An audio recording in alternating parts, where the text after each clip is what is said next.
So I'll just by way of intro, kia ora katoa, nui mai, haere mai.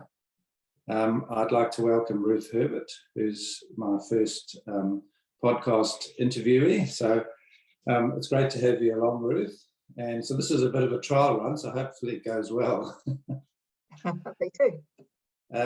So just by way of background, Ruth has been involved for many years in advocating, writing, researching and working in the area of sexual violence and all forms of harm to individuals in and out of the house. And she's written extensively, and I've had a look at some of her work, and she's clearly an expert in this whole area and of violence and child abuse and neglect, which is a huge problem in New Zealand, and is very focused on evidence-based work so that we can have a basis to try and solve this huge problem. And she's done a lot of work with the Productivity Commission, with submissions, and the Backbone Collective in terms of mental health and addiction, which is something I write about in the book. So without further ado, I'd like to just ask Ruth to introduce herself and provide us with a bit of info on your background and your interests. Thank you, Clive, and Morena. Yes, my interest started, in fact, nearly 40 years ago when I escaped a very violent domestic situation with two small children, and found myself then for years after that struggling against the system, struggling to keep myself and the children safe, struggling to help the children overcome, and myself to overcome, the trauma we'd experienced. And I quickly saw how easy it would be for that whole cycle to repeat through my children. So early on, I got a determination not to, or to do everything I could to prevent those behaviours, those experiences from repeating in my children's life as they grew up. And I guess that's been, from my personal, my parental focus ever since. Yes. But it started me thinking, it of course led me to meet many other people and started me to see all of these interrelationships of multiple, what I just think of as multiple social issues, or health and social issues we could call it, that all cluster together and that one experience leads to another. But it was some years after that before I felt that I had processed my own experience to the point where I could work in this field. So prior to immersing myself in the domestic and sexual violence field, I worked for many years in the health sector, doing a lot of implementation work, really, a lot of strategy and evaluation. But my real interest and expertise was in setting up new systems, making change happen in the health sector. And a lot of that work started in the post-Cartwright inquiry, when it was very much the sort of new focus on the patient rights, etc. Even earlier than that, I came from a background in community work. And so I brought all of that together with me nearly 20 years ago when I started doing this work in domestic and sexual violence, as you said.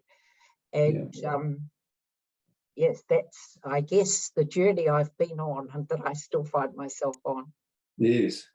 No, it's interesting. So you've been in the trenches, so to speak, and you can speak firsthand on these issues. I bring to all my work, not just my experience, but of course over the years I've communicated, literally it must be thousands now of women, yes, who have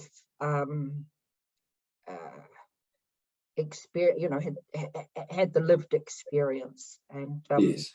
I do think it's a really important component is to ground the work that we do in Yeah. the lived experience of people that need the services and need the support.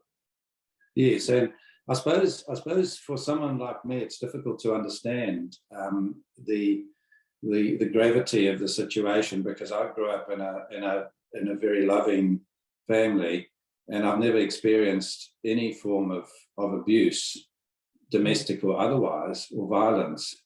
So, but I just know intrinsically how bad it is and how harmful it is. And I suppose I look at the evidence, but I don't have that lived feeling or that lived experience like a lot of women, particularly and children in New Zealand, do. Yeah, and it is really quite impossible to imagine. Yeah. And it's very difficult to explain, I guess. Yes. You know, the United Nations, I think it was, coined the phrase of intimate terrorism for domestic violence, and Yes. that really does capture it. If you could, people think about what it would be like to be a victim of terrorism. Yeah. Yes. It is, and it's very hidden, as are many of these other social issues. And I think Yes. that's the point of the discussion, that Yes. that none of them just occur in isolation from the other. No. We can't think, we have to stop thinking about them as individual sort of silos of social issues. Yes. Because very rarely, in fact, I'm not sure if I've ever come across anybody who's only experienced one of these multitude of issues. Yes. And some of them, I guess, I work from the premise that, or from the evidence, in fact, is clear that some of them are sort of co-occurring. Some of them are consequences of other social issues that have occurred, and some of them that go on to cause other social issues. Yes. So there's sort of this horizontal and vertical, this multiplicity of issues occurring. Yes. That again makes it more complicated, more complex to unpick and to understand. Yeah, so it's more like a cluster. It's like a cluster of phenomena or circumstances that feed off each other. It's like a never-ending changes, a never-ending mix, if you like. I mean, the Great Australian studies showed that the greatest cause of homelessness to women in Australia is domestic violence. We don't often think about that. No. You know, we talk about homelessness as if it's separate without. Yes. Alcohol and drug abuse, we talk about as if it's a phenomena that somebody suddenly starts abusing substances. Yes. But the vast majority of people that abuse substances have unresolved trauma. Yes. And you can't just try and treat the substance abuse unless you go back and treat the unresolved trauma. Yes. Yeah. And I think that's the essence of where we're going wrong, if you like. We're trying to treat these in a linear, you know, almost medical model, you know, find a treatment for one issue. Yes. Without looking at the whole package. Yes. And I suppose in a way in my book, what I've tried to do is really try and understand the interconnection or interlinkage between some of these you know, issues that we're talking about. And I suppose I fear sometimes that maybe I've bitten off too much, that I've tried to do too much. But could you tell me,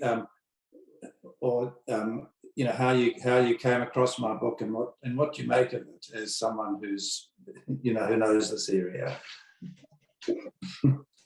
Well, the first question, how I came across it, I guess, is because after all this work in domestic and sexual violence, and through that sort of last 20 years, it became clearer to me that we were never going to be able to address domestic and sexual violence unless and until we were also addressing all of these other issues. Because we'd be, you know, fixing the broken leg when the rest of the body's still bleeding, sort of thing. And so this concept of well-being I mean, I watched the previous administration with the issue of social investment and some of the earlier productivity commission. And then, of course, this concept of well-being got bubbled more and more to the surface. And it seems like as useful a phrase as any to sort of capture this notion that all of these social issues are related.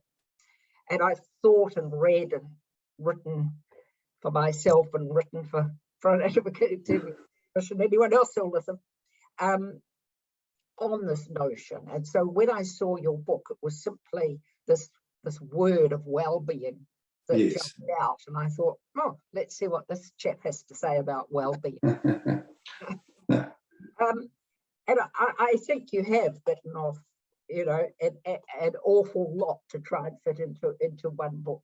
Yes. And congratulations for even attempting that. And I mean, I think this is a good point to say that I want to recognize that I would hate in this kōrero around well-being for us to lose the other sort of legs of the stool, if you like to use sort of your metaphor, of well-being. It is not just the health and social issues. There's also the environmental and the economic and, you know, climate change and all of these other matters that come together to influence the well-being of individuals and whānau and society more broadly. But where my interest and expertise is very much in the health and social leg of the stool, so to speak. Yes, because I've sort of broken it into those two categories of getting by and getting ahead, and saying we need both parts to work together. We can't just get by in life, you know. But I suppose in a way your focus has been on getting by. In other words, just surviving. So for some people, getting by is an achievement in itself. Oh, huge totally. achievement. On a daily basis, on an hourly basis. Yes. It's just getting by, just surviving. Yeah. And then, of course, you know, for all of us, we aspire to actually then be able to build our lives and evolve, you know, take ourselves to greater things. But there are huge obstacles to overcome, and we could talk about that, you know, and take all day. You know, that is the complexity of just this one sort of cluster of domestic and sexual violence. And then if you start talking about all of the others, you know, it's massive. The challenges that face individuals who find themselves in this, you know, sort of dastardly situation of struggling. And most people just, it's as you say, most people who haven't had that lived experience, just it's impossible for them to understand how tough it is, how debilitating these conditions make life for individuals. Yes, because I suppose you're trapped, and the difficulty is to know how to get out of that trap intact, because the risk, of course, is that you're, you know, the perpetrator is going to find you, as many do, unfortunately, and that you can't just walk out the door with your kids. Oh, absolutely. Well, in fact, the law doesn't allow you to at New Zealand. As the judge said to me, you know, he has a right to know where his children are living. No matter about my right to stay safe. Yes. You cannot. That is a complete misnomer. That you could just say, you know, well, honey, this relationship isn't working. Let's divide the cutlery. I'm here. You know. No way. Once you're in this situation. You know, you are. There is no escape. And that's why many women stay. It's safer to stay than to leave. And that's tragic. That is tragic to say in a first world country that it is safer for women and children to stay in abusive relationships than it is to leave. And that's at the essence of this well-being and this notion of bringing the, you know, 15% or whatever the percent is that are struggling the most up, focusing on their needs. Yes. You know, to have a society where everybody's going about their business today, while there is a percentage of the population struggling to this extent to survive and stay safe. Yes. House themselves and feed themselves, etc., etc. Yes. It is just such a sad indictment on us as a country.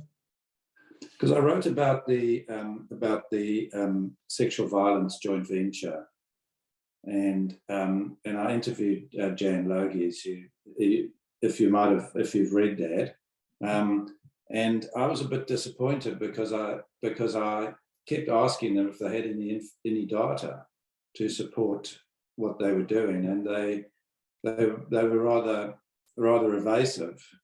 And I suspect they don't have a lot of data. And they said, well, look, there's going to be this audit, in a couple of months, and that, why don't you wait for that? But the audit wasn't very positive about progress to date. Did you have any thoughts on that? I have quite a lot of thoughts. I think one of the, or perhaps the best way for me to talk to this, I think one of the obstacles to us addressing this whole issue, this umbrella notion of well-being, is that successive governments continue to try and make it happen from the centre. Yes. And Amy Adams said to me once in a meeting, well, we can't do all of those things. We have to get our own house in order first. And I'm thinking, so all of these people are suffering terribly. This intergenerational cycle continues. Yes. While central government sector of Wellington tries to get their own house in order. Yes. And that sort of phrase has stuck with me. But I think it is the old model, the old sort of colonialist, patriarchal, top-down model, if you like, yes. that if you get a bunch of people together in Wellington, they can come up with the answers, and then they can sort yes. of spread out on society. Yes. And so, and this increasing recognition now and acceptance of the multiple social issues, and the fact that in Wellington they traditionally work in silos. All of those issues are planned and policies developed in silos. So the joint venture was about trying to join these things together. Yes. But they're still just joining them together for domestic and sexual violence. They're not joining with alcohol and drug abuse, or homelessness, or crime rate, or failure at school, or all of these other multiple issues. They're still in their own silos. And the place that I think they need to be joined together is not in Wellington, but is in the community. Yes. The whole model needs to be turned on its head, and then to join things together at a local level, because that's where people are needing to access it. So there's nothing wrong with what they're trying to do in principle with the joint venture, but an awful lot of money and time is being spent trying to do this in Wellington without, instead of getting on. I, as you can tell by my voice, I see this sense of urgency, because every year we simply see thousands more people, women, men, children, pouring into this whole pool of disadvantage, if you like. Yes. Or getting further and further away from a state of well-being. Yes. It's not a static cohort that's coming through. Every year, it spreads. Think of COVID. Every year, this is spreading like an infectious illness.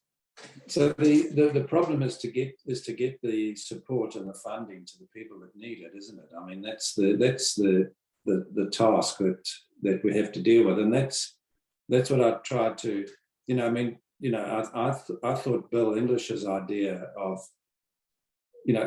dealing with the most disadvantaged first actually made a lot of sense. And absolutely.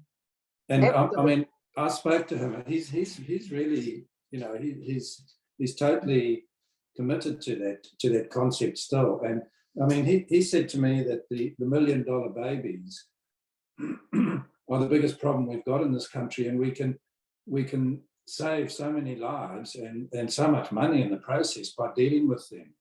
Yeah. And that's the solution. And Emily Mason's work in terms of, you know, getting that money to the needy. And I mean, when I interviewed her, I said, well, aren't you just going to be handing money out and there's going to be no, there's going to be no accountability? And she said, no, that if you can get the money to the local community, that they'll make sure it gets to the people that need it. So that I agree with you completely. We need to cut the bureaucracy out of it. Mm-hmm. Because they're self-serving. They have their own agendas. You know, and most of it is about keeping things the way they are. Yep, couldn't agree more. And you know, I think I hadn't come across Emily Mason until I read your book, but I'm now a great fan. Everything that you report that she says, I would agree with, and I particularly like the graph at the bottom of about page 165 or 166. In fact, my favourite pages in the whole book are page 165 to 169. Okay, 5 pages just say it all for me. Yeah. And I think that one thing that we need to be having a conversation about, and perhaps one thing that you didn't have an opportunity to really explore in the book, is yes, we need to increase the revenue spend on addressing these issues, but the savings, the huge savings that are possible. I mean, I don't think we talk about this enough, and her little graph shows beautifully. I'll just show so people can see that one there. And so the dotted line that goes up as you get, you know, further along, is the economic return. So exactly, you know, we know the studies have been done just on domestic violence, on family violence, that it's somewhere between $4 and $7 billion every year that it costs. Yes. So if there was no family violence, Grant Robertson would have had another between $4 and $7 billion in the budget. We talk all this talk in the media about how much he's allocating for this, that, and the other thing.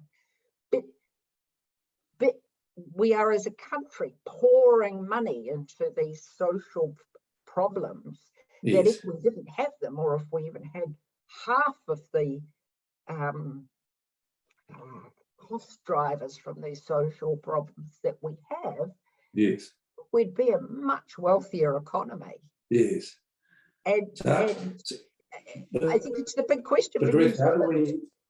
Do we want to keep pouring this money in, or do we want to address the issues themselves?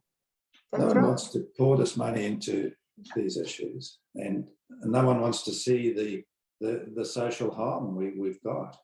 I'm just going to put my blind down. How do we? What's your solution?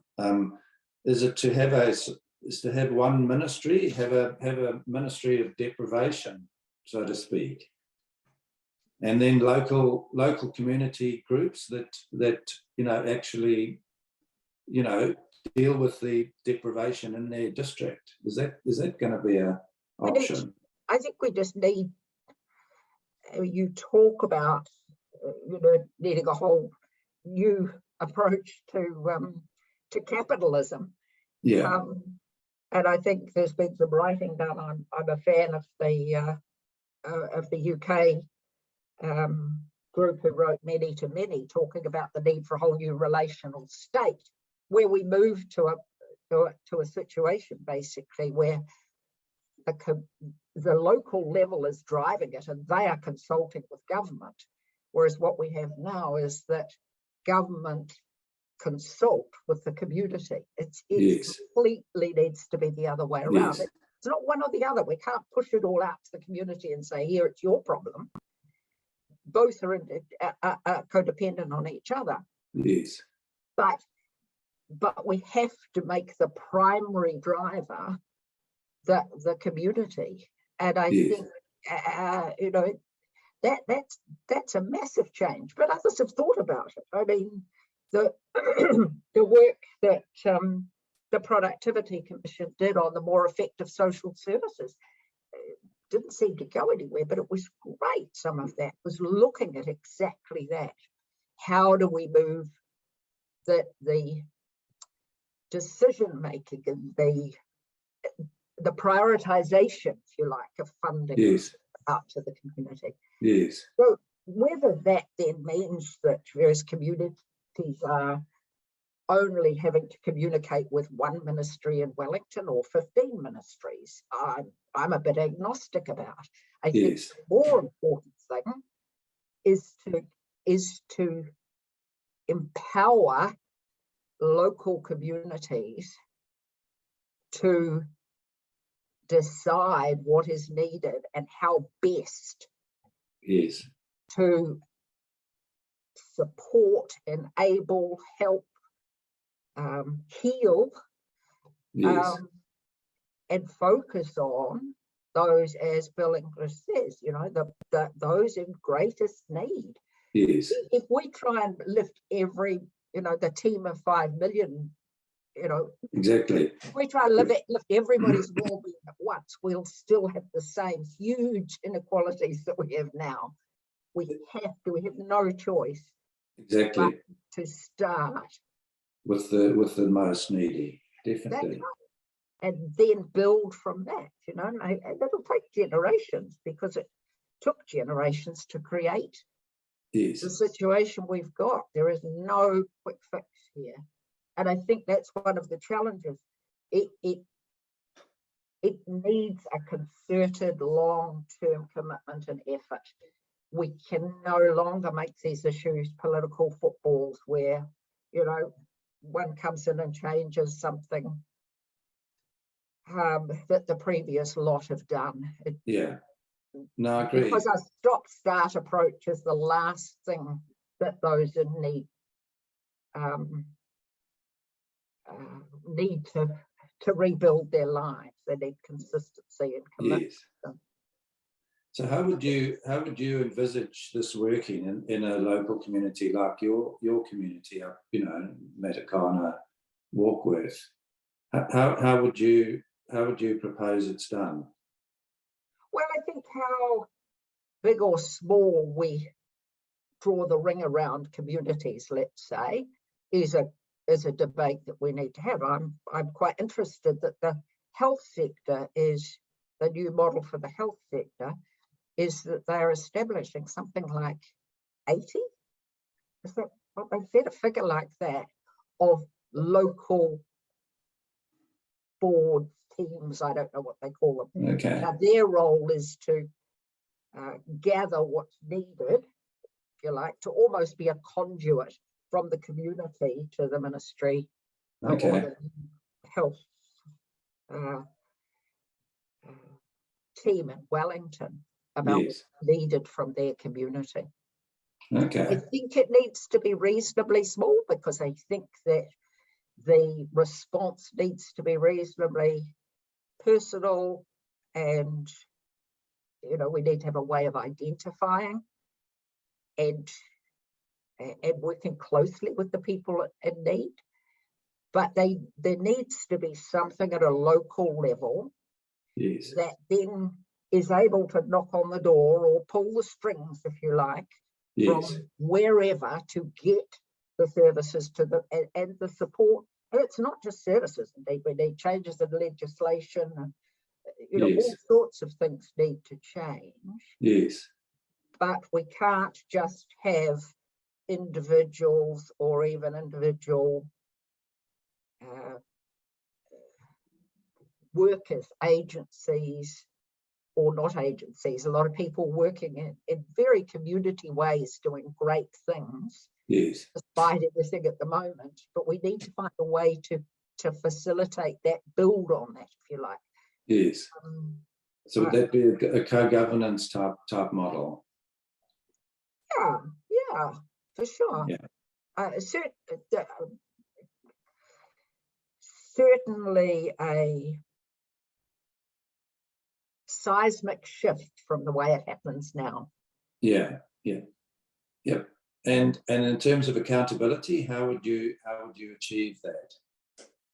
Well, I agree with Emily. I think that, you know, we don't need one big brother in Wellington making us accountable. I think we have, you know, all the taxpayers holding us to accountable for what's happening. Yeah. And we, you know, if you get things out to the local community, as I think it's Emily in the book that says, you know, they will hold those with the purse strings accountable. Now, whether we move the money, whether we divvy up all the money and move it out into, you know, multiple small parts, or whether we have the local community simply facilitating the decision making about where the money goes. And that was what was a lot of the more effective social services work, was thinking about a model where we did set up local decision making about how services, what the mix of allocations were. Yeah. But likewise, in my view, the model, as I say, is not just about money or services. It's about where the system fails. And I've spoken and written a lot about this in domestic and sexual violence, that the system is failing. And I've used the metaphor many times. It seems to resonate with people. Think of the London Underground. Whereas if you're in London, you could get down, you know, one of those stations, walk down, you could get a train to X station, you can walk up one flight of stairs, get another train going in the other direction. You can travel all day down in that underground. Yeah. You get off and on and go up and do your shopping and come back down again. That's what people need from a system. They need to be able to take, you know, women who have left a domestic violence situation need to be able to take their children to the station called trauma counselling for children. But there isn't any at the moment. That station's, you know, it's closed. It's man's part-timer. It's not even there, or it's woman's part-time. You know, they haven't built it yet. It's not just the services, it's the way they all link together or don't. It's being able to access them. Yes. It's all of the barriers that are faced. As I say, that the law says, you know, no matter how abusive the man's been, you know, here, that's great. Have access to your children. Have access to your children. The children become the weapon to further harm the woman. Yes. I mean, those sorts of things, you can have all the services you like, but while that is happening, we will still get, while we have the institutional racism that we have, we're never going to make things as, you know, the optimal well-being for Māori. No. So the one thing we mustn't do is try and simplify it down, that it's just about moving money around. Yes. Or it's just about having a committee of people. It's about a whole new way of thinking. Yes. All of that has to be on the table. Yeah. And you mentioned that we need to ensure that wellbeing doesn't become a political football, that the political parties just sort of trot out when they need it. How do we achieve that? How do we get this wellbeing philosophy to become part of our social fabric that people, you know, support unequivocally? Yeah, I think, I mean, a couple of things there. I was thinking yesterday about this and thinking, the risk is that, well, we think of well-being like some fairy dust that we could sprinkle around. Yes. And we could all just talk of well-being and magically everybody will be well. Yes. There's a real risk in any umbrella term like this, that it simplifies things. And there's a real risk that people have multiple different understandings of what we mean by this. And yes, this is the biggest barrier in addressing social issues, yes, is that so many people think they know, but what they think they know isn't. Everybody thinks they know something differently. yes, There is not a shared understanding, if you like, of what we're dealing with.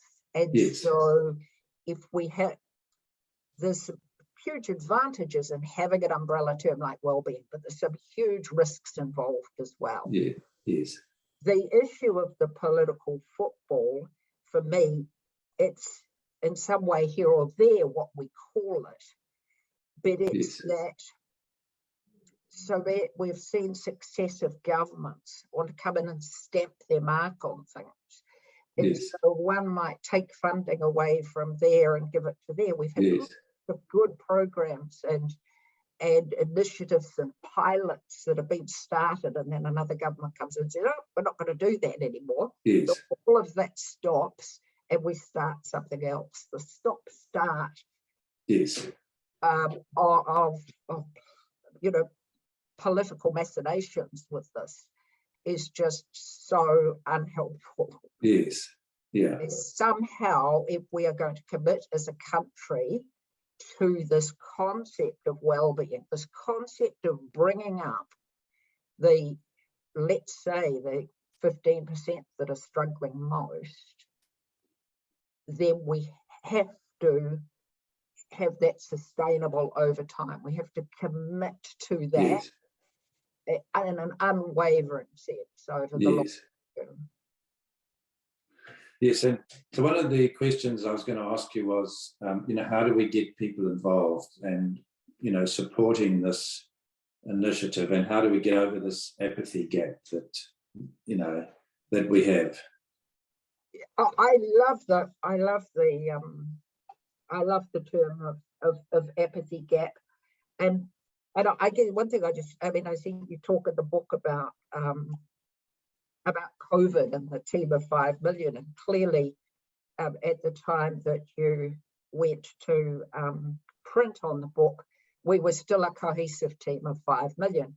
Yes. And I guess what's interesting to use that as a sort of example is that, yes, when the crisis was on, the 5 million all banded together and got in behind, yep, we've got to keep ourselves safe and we've got to keep everybody else safe. But it didn't take long for the cracks to appear. Yeah. And we started to see the protesters, what we all witnessed with the occupation of Parliament. But not only that, the endless media stories we started seeing about businesses complaining, well, I'm suffering financially, so we have to open up. We have to open up our borders because somebody's suffering financially. So we lost the we. We had the we for a good year or so. Yes. And then the me started rising back up again. And we got more and more and more into the I need this and I'm suffering and so bugger everybody else kind of thing. Yeah. And I think therein lies the issue. One of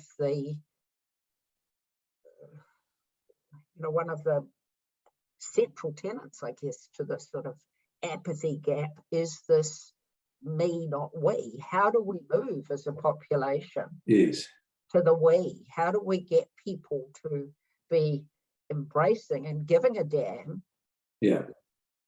about others where they don't understand, or in most instances they completely misunderstand?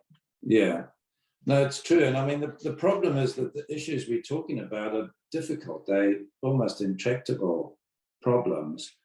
And I've had some people review the book and say, well, it's all, I really appreciate him, having a crack at this, but it's all too hard. How are we going to achieve all of this? And I like to think that there are solutions to these problems, but is it better to deal with them individually, or can we deal with them holistically?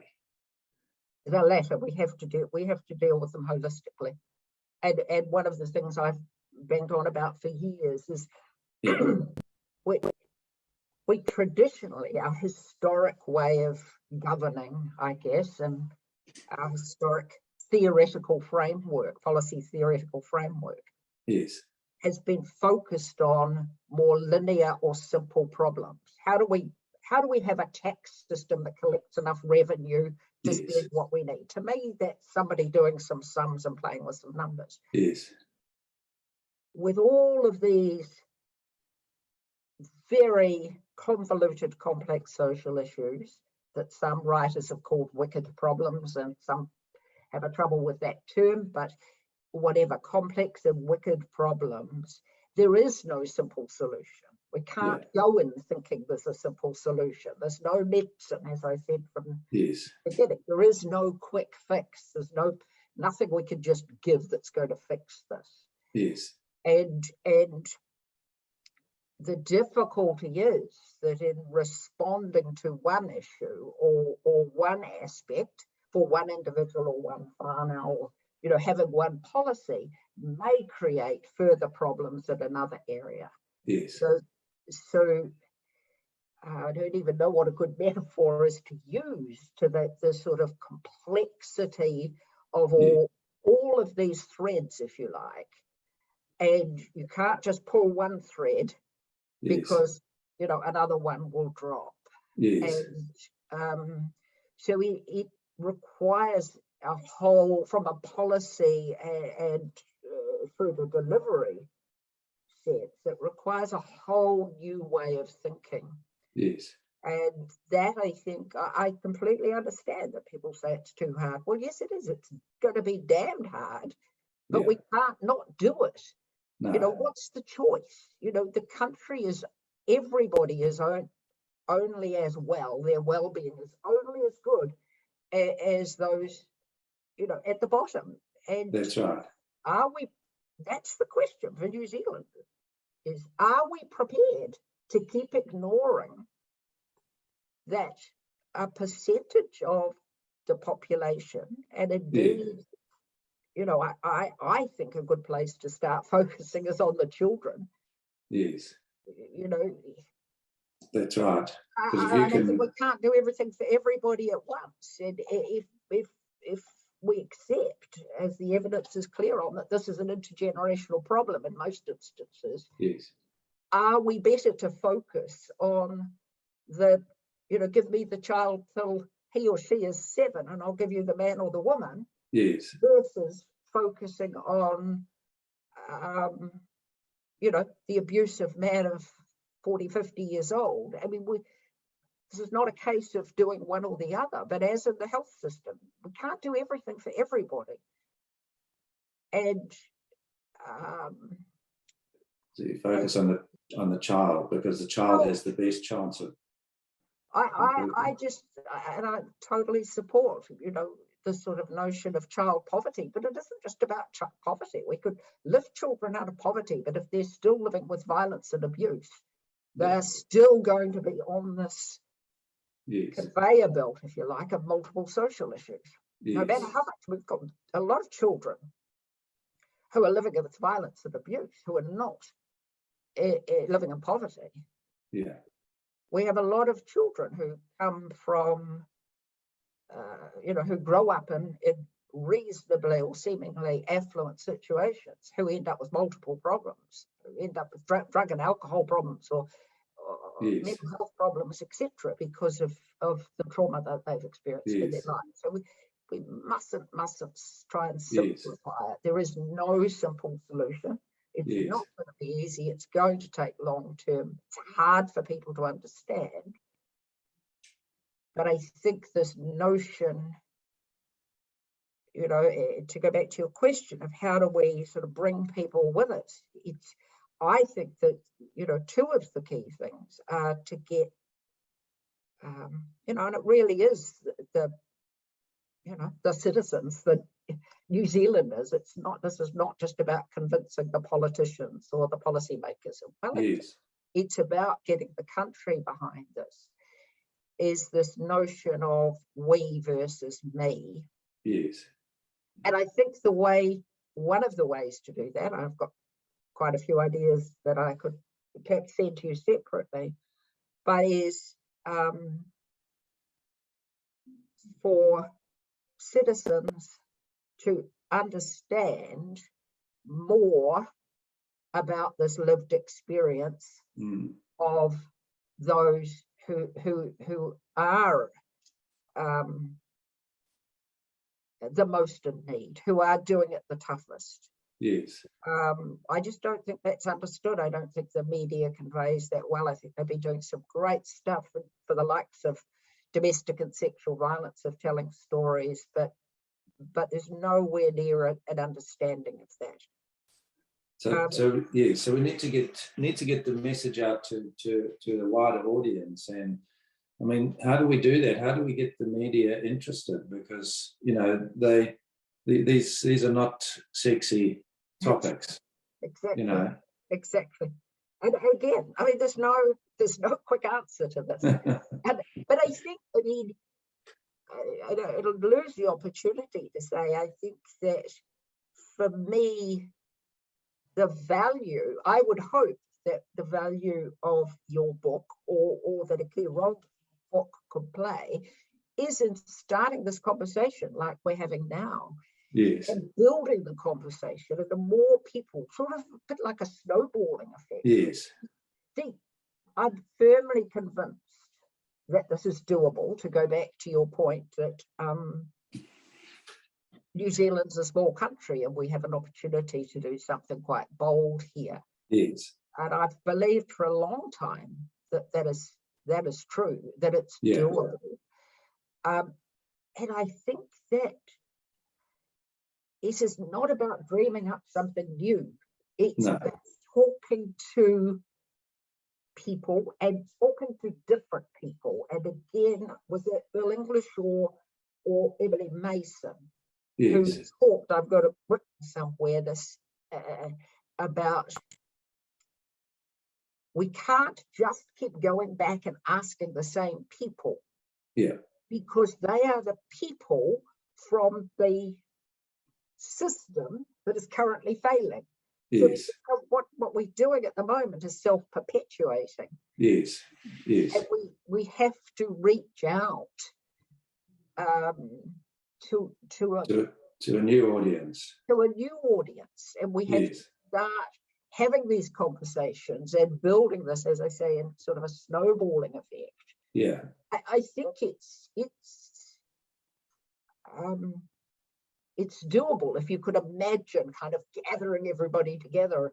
You know, I think of all of these people that I read about them in the media, mainly some fantastic people doing just incredible stuff in local communities against all odds. Yes, yes, it's those stories that have to be told. A woman in South Auckland has set up a new model to house the homeless, and she might only be helping 10 families or 20 families, but those people who are right there at the flax roots, exactly, they are the ones who know what needs to be done. They are the ones who see it on a daily basis. Yes, we cannot have these, just focus the conversation on, those in the centre or those who are, looking from sort of, glass towers or, they're bastions of academia. Although I think all of those people have a valid contribution. Yes. We cannot have this conversation. No. And we cannot have this conversation without Māori. I should have said that at the outset. I think, not only our obligations under Te Tiriti, but we need to recognise from the get-go that Māori are overrepresented and have been overrepresented basically ever since the colonisers came to this country in these social harms and these social struggles. And we cannot and should not have this conversation without them. And I indeed think if we took on a kaupapa of saying if we get it right for Māori, we'll get it right for everybody, wouldn't be a bad way to go. No. Yes. So it's not about us having to dream up answers. What is needed is out there. We just need a way of gathering this, and we need a way of bringing New Zealand along with us. And the other point I wanted to make, along with the, the wider sort of population, if you like, not only the concept of we, not me, but I think New Zealanders need to understand that whilst we have these, this bottom 15%, these terrible struggles that people are facing, then a lot of their tax dollars are going into fix that. We would be a much wealthier country if we focused on the we, not the me.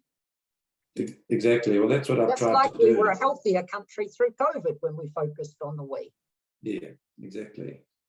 Yeah, that's what I've tried to focus on, is to say that we have to look at the social, but also the economic, and the cultural, and the environmental. You can't actually look at one without the other, and because ultimately all of these policies have to be paid for. The money has to come from somewhere. It's either from an individual or from the community, but I think the trick is to get a conversation going, and that's why I really appreciate your time, because this is the sort of conversation we need to be having with a lot more people, and Maori have to be involved, because they are an important part of the issue. And as you say, under the treaty, we have an obligation to do that. Everything has to be done equally and cooperatively. Correct. And yeah, there's so much to do. And thinking about these issues for a long, long time. Yes.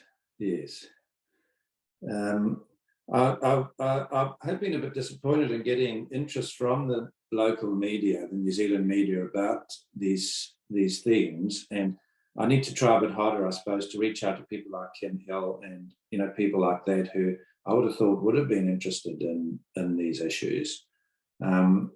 Maybe, I suppose they have competing claims on their time.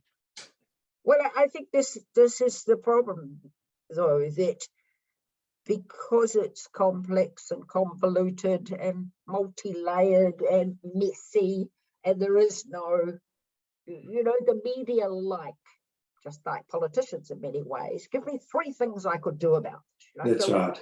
How many times I've been asked, what could we do to fix this? Well, how long have you got? It's exactly. Sort of like everything goes back to the let's just have a quick fix, a band-aid that we can stick on and all will be right. A vaccination. Sadly, we do not have a vaccination for the multiplicity of social problems we have in this country. Yeah, no, it's when I gave a TEDx talk, they said to me, well, you've got to convince them you've got something worth talking about. So they said, okay, well, just in a few words, what's your big idea? And I said, I don't have a big idea. And that was almost the kiss of death, because I said, I've got a very complex idea. It's not, but there's nothing new about it. It's all old. And so that sounded even worse for them. They wanted something snappy that you could put in a slogan. And I said, this is what I'm talking about is actually the opposite of the big idea. It's a lot of small ideas. Absolutely. And so I think probably a lot of conversations like this one need to happen before. It's almost like, it's very twee, but it's almost like building a movement. Yes. And I think what's the Margaret Mead say? Never doubt that a small group of thoughtful, committed citizens can change the world. Indeed, that's the only thing that ever has. Yeah. We need to build that small group of thoughtful, committed citizens. Yes. And when that happens, it will start to bubble up. Yes. As being not just Clive Elliott or Ruth Herbert or Sybil Inglis or Emily Mason or any of the other great people that you talk to saying these things, but it will be a rising voice. And we perhaps could do worse than think about it as a movement. Yes. Yeah, well, let's keep in touch, and I think that we should use this as the start of an ongoing conversation. And I'd be very interested in talking to you again, any of your colleagues, or a wider group, or maybe having a get together to, talk about these things and say, well, what can we do? Yeah, I think that yes, I don't think that we should get too fixed on how it could unfold, what the steps might be, but rather just to step into it. Yes. And see where it leads. And for me, that's the great thing from your book, is that you've already talked to a lot of people. There was a huge consistency in what was being said by the people that you talked to. Yes. And the people that the sort of material that you referred to. And so I think it's just a case of starting and seeing where it leads. Yes. Well, let's talk offline about that as to what we can do. And I think this was really just an initial discussion, which what I'll do is I'll put it up on my website and invite people to comment and contribute, and we can hopefully have further discussions, and we can work out what we can do. We can do that separately. But I really appreciate you having reached out to me, Ruth, and made that effort.